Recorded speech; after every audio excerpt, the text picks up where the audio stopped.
Kami dari kelompok 7 akan menjelaskan mengenai sistem produksi tepat waktu atau just in time.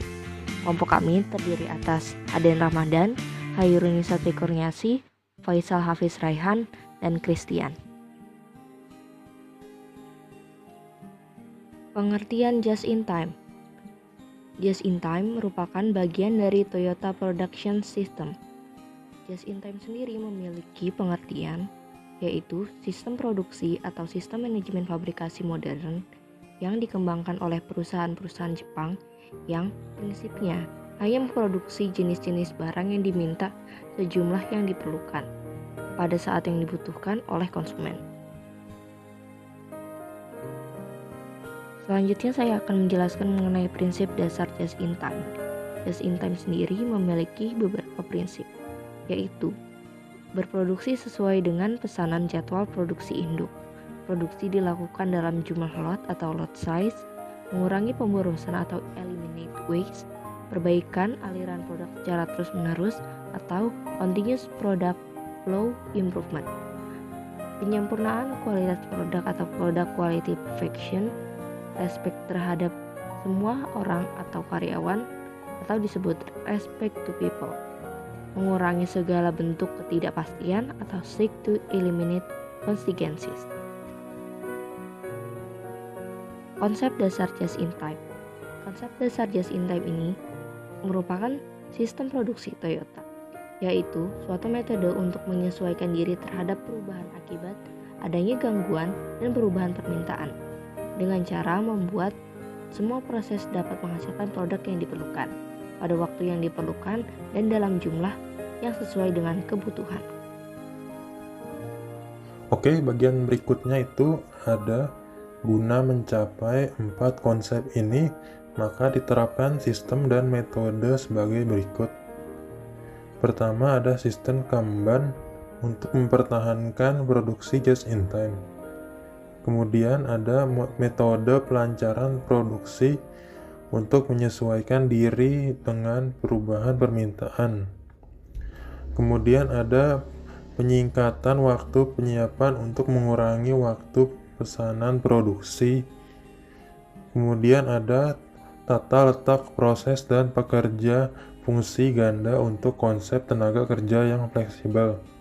Kemudian ada lagi aktivitas perbaikan lewat kelompok kecil dan sistem saran untuk meningkatkan moral tenaga kerja. Terakhir, ada sistem manajemen fungsional untuk mempromosikan pengendalian mutu ke seluruh bagian perusahaan. Oke. Berikutnya, elemen-elemen just in time. Pertama itu ada pengurangan waktu setup. Kemudian kedua itu ada aliran produksi lancar atau layout. Ketiga, produksi tanpa kerusakan mesin. Keempat, produksi tanpa cacat. Kelima, peranan operator. Keenam, hubungan yang harmonis dengan pemasok. Ketujuh, penjadwalan produksi stabil dan terkendali. Kedelapan, ada sistem Kanban.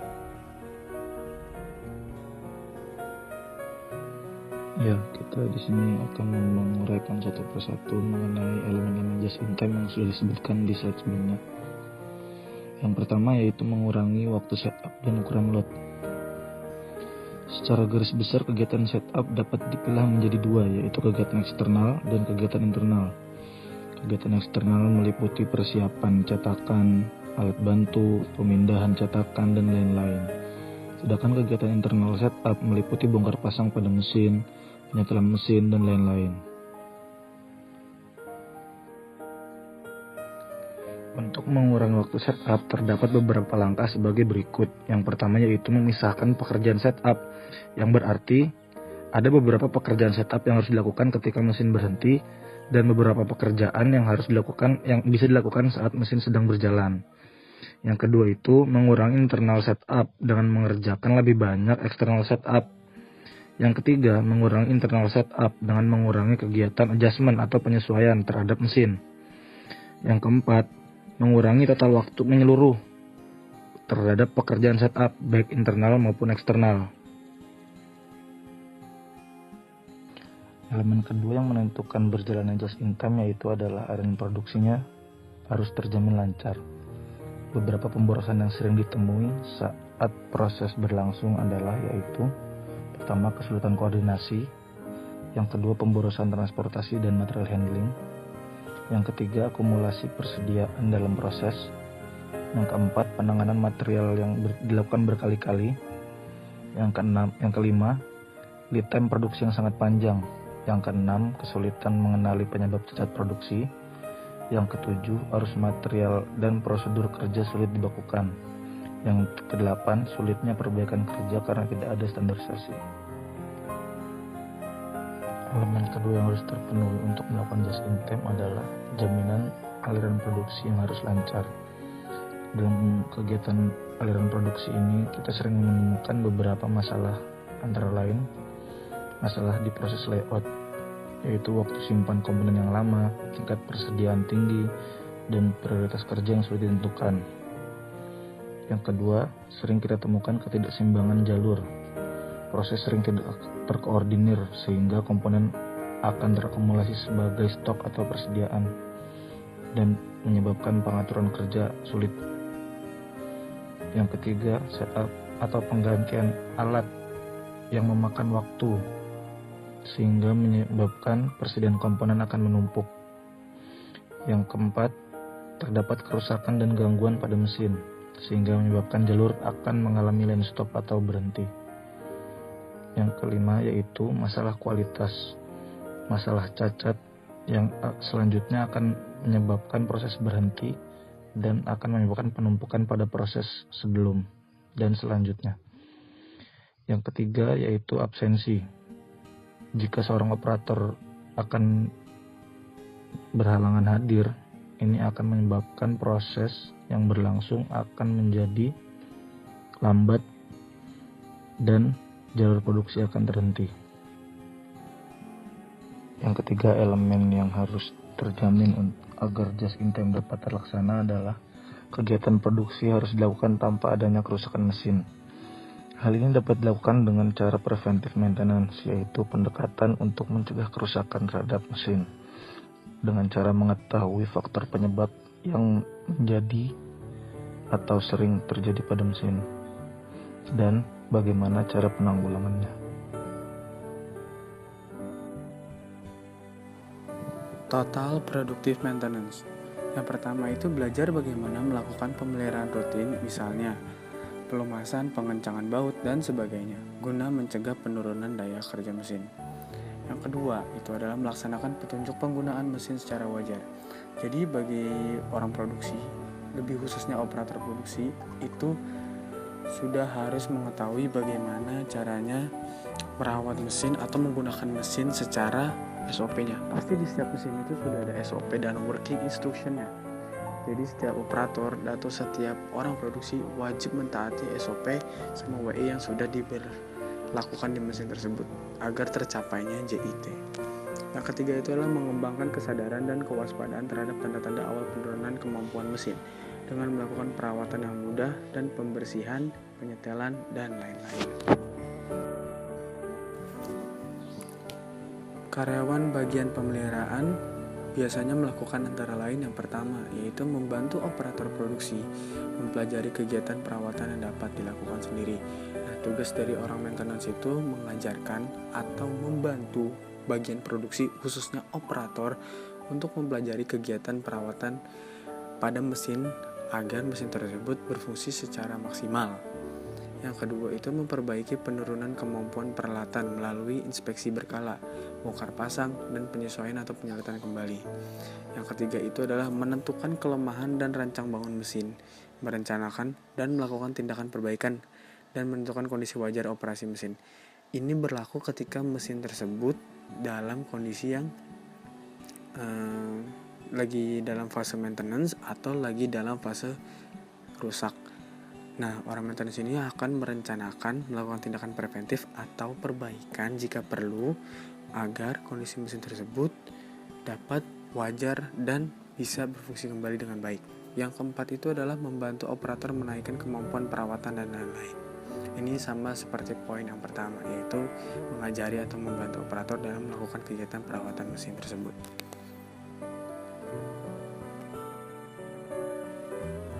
Manfaat dari sistem just in time. Yang pertama itu waktu setup gudang dapat dikurangi.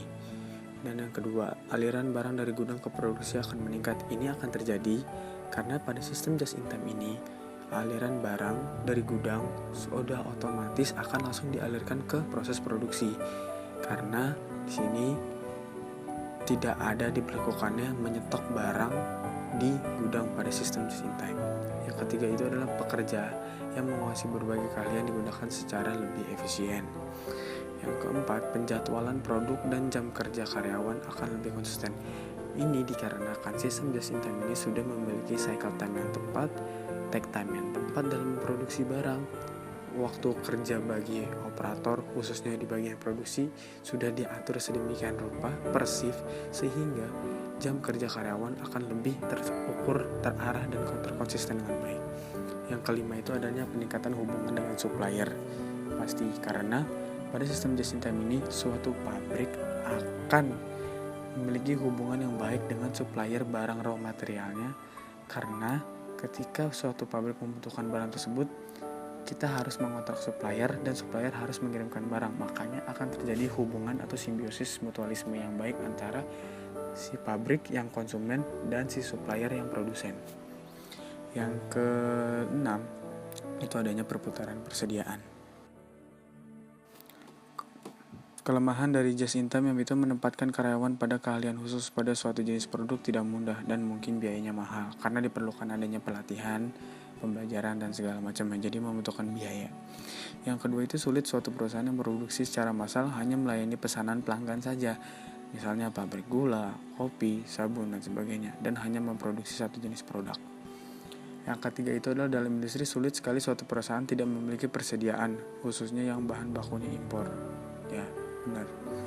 Dan yang keempat, jadi yang di poin nomor 3 ini kenapa sulit? Karena pasti untuk barang yang impor itu karena membutuhkan waktu lead time yang lama dalam memesan barang ke supplier, maka mau gak mau suatu perusahaan harus menyetok barang-barang bahan baku impor tersebut agar selalu sesuai dengan time schedule produksinya gitu, agar tidak terjadi kekurangan bahan baku. Dan yang keempat itu sulit dilakukan oleh pabrik-pabrik pada umumnya yang hanya memproduksi satu macam komoditi dengan teknologi khusus. Pada poin nomor 5 itu kelemahan just in time. Pada umumnya perusahaan disibukkan oleh kegiatan rutin memproduksi komoditi terus-menerus tanpa menghiraukan peningkatan keterampilan dan pengetahuan karyawan. Mereka lebih suka membajak karyawan lain yang sudah ahli sehingga tidak perlu mendidik dan melatih karyawan yang lain yang belum ahli. Teknologi dan metode kerja tidak begitu mudah diganti.